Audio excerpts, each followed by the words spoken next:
సంవత్సరాల పాటు హైదరాబాద్ మహానగరంలో ఎన్నడూ ఏ ఒక్కరోజు కూడా శాంతి భద్రతల సమస్య అనేది రాలేదు. నిజానికి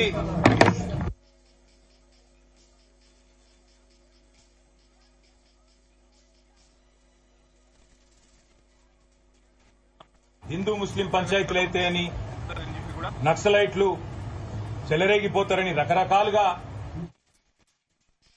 ఏర్పడక ముందు మరి చాలా మంది చాలా రకాలుగా రాష్ట్రం ఏర్పడద్దని చెప్పి ప్రయత్నాలు చేసిన విషయం కూడా మీకు తెలుసు. శాంతి భద్రతల సమస్య హైదరాబాద్ లాంటి మహానగరంలో తలెత్తుతుందని చెప్పి కూడా చాలా వక్రభాష్యాలు చెప్పిన విషయం కూడా మీకు తెలుసు. కానీ 9.5 సంవత్సరాలు ఒక్కటంటే ఒక్క రోజు కూడా కర్ఫ్యూ పెట్టాల్సిన అవసరం లేకుండా ఒక్కటంటే ఒక్కటి కూడా మరి గూండాగర్దీ గాని చిల్లర రౌడీ షీటర్లు వాళ్ళ దురాగతాలు గాని ఇట్లాంటివేవీ కూడా లేకుండా 9.5-10 ఏళ్ల పాటు ప్రశాంతమైన వాతావరణంలో హైదరాబాద్ మహానగరం మరి కేసీఆర్ గారి నాయకత్వంలో ముందుకు పోయింది. అభివృద్ది బాటలో భారతదేశానికి ఆదర్శంగా నిలబడ్డ విషయం కూడా మీకు తెలుసు. ఈ అభివృద్దిని ఈ శాంతి భద్రతల పరిరక్షణను హర్షించిన ప్రజలు హైదరాబాద్ ప్రజలు ఏవైతే ఇక్కడ మంచి సౌలతులు శాంతి భద్రతలు వారికి కేసీఆర్ నాయకత్వంలో అందినాయో అవన్నీ చూసిన తర్వాతనే అటు 2018లో గాని 2023లో గాని 2 శాసనసభ ఎన్నికల్లో ఏకపక్షమైన మరి విజయాన్ని కేసీఆర్ గారికి వారి శిష్యులు మా అందరికీ కూడా అందజేయడం జరిగింది. అట్లాగే చరిత్రలో ఎన్నడూ లేని విధంగా 2015 జీహెచ్ఎంసీలో ఆనాడు కార్పొరేషన్ ఎన్నికల్లో 99 సీట్లు సాధించి ఒక కొత్త రికార్డు నమోదు చేసినాం. మళ్లీ రెండవసారి కూడా 2020 సంవత్సరంలో తిరిగి మళ్లీ గులాబీ జెండానే ఏకపక్షంగా గెలిచి హైదరాబాద్ మీద తనకున్న పట్టును రుజువు చేసుకున్న విషయాన్ని కూడా నేను గుర్తు చేస్తా ఉన్నా. కానీ హైదరాబాద్ లో ఒక్క సీటు రాలేదనే కోపంతో హైదరాబాద్ ప్రజల మీద పగబట్టి వాతావరణాన్ని చెడగొట్టైనా సరే మరి ఇక్కడ ఉండే నాయకులను ఇక్కడ ఉండే మా సోదరులను రెచ్చగొట్టి అవసరమైతే శాంతి భద్రతల సమస్య సృష్టించైనా సరే ఈసారి గూండాగర్దీతోని చిల్లర రాజకీయంతోని గెలవాలనే ప్రయత్నం కాంగ్రెస్ పార్టీ చేస్తున్నట్టుగా కనబడతా ఉన్నది. నిజంగానే నిన్న మొన్న ఎవరు అంటే నేను నమ్మలేదు. హైదరాబాద్ లో పిచ్చి కుక్కలు పెరిగిపోయినాయి, కానీ ముఖ్యంగా మల్కాజ్గిరిలో పిచ్చి కుక్కలు బాగా పెరిగినట్టున్నాయి. లేకపోతే ఎవడన్నా మెడ మీద తలకాయ ఉన్నోడు గంటసేపు వచ్చి మల్కాజ్గిరి చివరస్తాల గుండగాలను వేసుకొచ్చి గంటసేపు ఇక్కడ ట్రాఫిక్ జామ్ చేస్తూ నేను ఇక్కడికి వచ్చినా నువ్వు రా అని చెప్పి బస్తీ మీద సవాల్ అని చెప్పి చిల్లర రాజకీయం చేస్తుంటే ఏం చేస్తున్నది పోలీస్ యంత్రాంగం అని నేను అడుగుతున్నా. మా ఎమ్మెల్యేలను అరెస్ట్ చేసుడు కాదు, మా నాయకులను హౌస్ అరెస్ట్ చేసుడు కాదు, ఏం చేస్తున్నారు మీరు ఈ గుండాగాళ్లకు నియంత్రించడానికి నేను అడుగుతా ఉన్నా. ఇలా ఒకటే మాట నేను అనేది, అసలు ఏమి అధికారం ఉన్నది కాంగ్రెస్ పార్టీ నాయకులకు మల్కాజ్గిరిలో? ఇవాళ ఇక్కడ ఎమ్మెల్యే గారు బీఆర్ఎస్ పార్టీ నుంచి ఉన్నారు, గౌరవ కార్పొరేటర్లు ఉన్నారు, సబితా అనిల్ కిషోర్ గాని మా సోదరి విజయశాంతి శ్రీనివాస్ రెడ్డి గాని మా వాళ్ళందరూ ఉన్నారు. వాళ్ళందరూ ఏ ప్రోగ్రాంకు పోయినారు? దేవుడికి గుళ్లకు చెక్కులిచ్చే కార్యక్రమానికి పోతే అది కూడా కావాల్సుకొని మీ అడ్డాల పెట్టుకొని ఆడ పిరికి పందలైన మీ అనుచరులను పెట్టి గూండగాలను పెట్టి మా వాళ్ళ మీద దాడి చేయించి ఏం చేయదలుచుకున్నారని నేను అడుగుతా ఉన్న కాంగ్రెస్ పార్టీ నాయకులను, ఈ చిల్లర గూండాగాలను. ఒకటి గుర్తుపెట్టుకోండి, అధికారం ఎవడి అబ్బసొత్తు కాదు, అధికారం ఎవడికి శాశ్వతం కాదు. మళ్ళా మా టైం వస్తుంది. ఇవాళ కట్టు బానిసల్లాగా పనిచేస్తున్న అధికారులు ఎవరైతున్నారో నేను వాళ్ళకి చెప్తున్నా, ఇలా రాసి పెట్టుకోండి.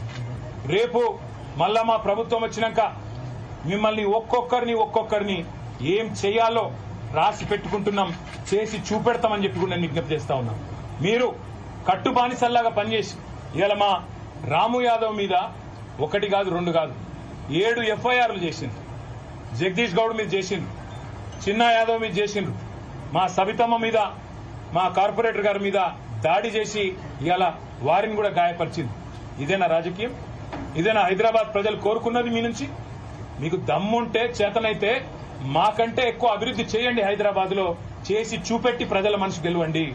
అంతేగాని గూండగాల లెక్క మల్కాజ్గిరి చివరస్తాలో కూర్చుంటాం, వచ్చినాం ఇక రా నువ్వు కూడా అని బస్తీ మీద సవాలని చిల్లర రాజకీయం చేస్తే హైదరాబాద్ ప్రజలు ఎన్నటికీ కూడా హర్షించరు. అందులో ముఖ్యంగా మల్కాజ్గిరి చాలా మంది విద్యాధికులు, విద్యావంతులు దేశంలోని వివిధ ప్రాంతాల నుంచి ఇక్కడికి వచ్చి ఉద్యోగాల కోసం, మిలిటరీలో పనిచేయడం కోసం, ఇంకా వేరే వేరే మరి పరిశ్రమల్లో పనిచేయడం కోసం ఇక్కడ వచ్చి స్థిరపడ్డ వాళ్ళు లక్షల సంఖ్యలో ఉన్న ఈ ప్రాంతంలో ఈ చిల్లర రాజకీయం, గుండాగర్దీని ఎవరు కూడా సహించరు.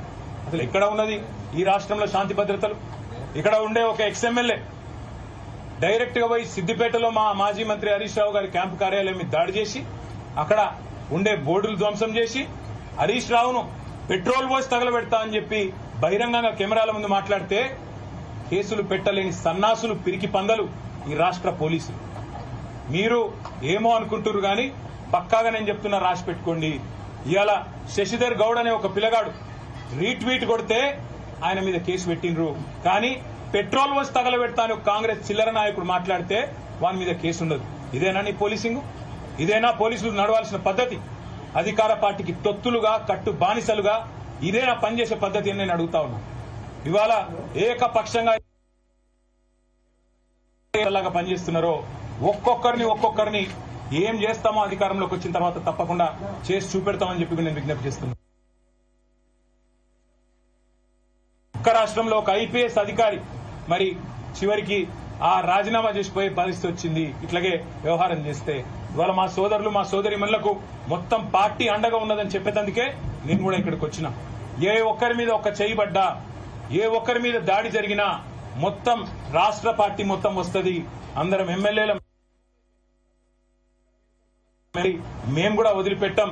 ఆ తర్వాత జరిగే పరిణామాలకు ఈ రాష్ట్ర డీజీపీ, రాష్ట్ర ముఖ్యమంత్రి, రాష్ట్ర హోంమంత్రిగా ఉన్న వ్యక్తే బాధ్యత వహించాలని చెప్పి నేను హెచ్చరిస్తా ఉన్నా. ఇవాళ చిల్లర రాజకీయాలు చేసుడు కాదు, దమ్ముంటే మల్కాజ్గిరిలో పనిచేసి ఎలక్షన్లు వస్తాయి, వచ్చి చెప్పు ప్రజలకు ఏం చేసినామో చెప్పు.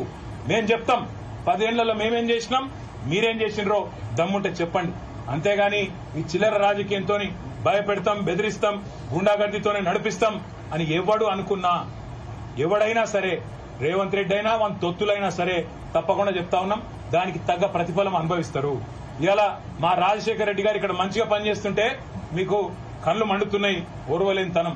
ఆయన ఎంబడ కార్పొరేటర్లు ఇవాళ విస్తృతంగా తిరుగుతుంటే మీకు అర్థమైతలేదు. మీ ఎంబడ రాలేదు కాంగ్రెస్ పార్టీలకు అని చెప్పి ఈ రకంగా వ్యవహారం చేస్తా ఉన్నారు. వాళ్ళందరికీ మొత్తంగా పార్టీగా అండ కంప్లైంట్ చేస్తేనేమో ఎఫ్ఐఆర్ ఉండదు, కానీ ఎవరి మీదనైతే దాడి జరుగుతుందో మళ్ళీ వాళ్ళ మీదనే ఉల్టా కేసులు బనాయిస్తారు. ఇంతకంటే చిల్లర పోలీసింగ్ భారతదేశంలో ఎక్కడ లేదు అని చెప్పి కూడా నేను తెలియజేస్తా ఉన్నా. మేము తప్పకుండా డీజీపీని కలుస్తాం, శాసనసభలో కూడా కడిగి పారేస్తాం. దాంతో పాటు తప్పకుండా ఏ ఏ వేదికలో మరి అధికారుల దురాగతాలను ఎండగట్టాలో అక్కడ ఎండగడతాం. మర్చిపోవద్దు, పోలీసులు కూడా ఇవాళ రీట్వీట్ల కేసులు పెడుతుండ్రు, ఇవాళ దాడి ఎవరి మీద జరిగిందో వాళ్ళ మీదనే కేసులు పెడుతుండ్రు. రేపు ఇదే గతి మీకు కూడా తప్పదు.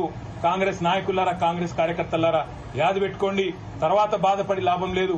ఇప్పటికైనా ఒళ్ళు దగ్గర పెట్టుకోమని చెప్పి కోరుతూ మరి మా నాయకులందరినీ కూడా నేను ఒకటే కోరుతా ఉన్నా, మల్కాజ్గిరిలో మన పని మనం చేసుకుంటూ పోదాం. పిచ్చి కుక్కలు కొన్ని మరుగుతూనే ఉంటాయి, వాటిని పట్టించుకోవాల్సిన అవసరం లేదు, వాటిని పేరు పెట్టి పిలవాల్సిన అవసరం కూడా లేదు. పిచ్చి కుక్కలు, గాడిదలు తిరుగుతూనే ఉంటాయి రోడ్ల మీద, పని లేక పొద్దుపోక. వాళ్ళని పట్టించుకునే కర్మ గాని, వాళ్ళని కనీసంగా గుర్తించాల్సిన కర్మ గాని మనకు లేదు. ప్రజలు ఎన్నుకున్న 50,000 ఓట్ల మెజారిటీతో గెలిచిన ఎమ్మెల్యే మీతోనున్నాడు, అట్లే గెలిచిన కార్పొరేటర్లు మీతోనున్నారు, ప్రజల ఆశీర్వాదం మీతోనుంది. మనం ఎవ్వనయ్యకు భయపడే అవసరం లేదు.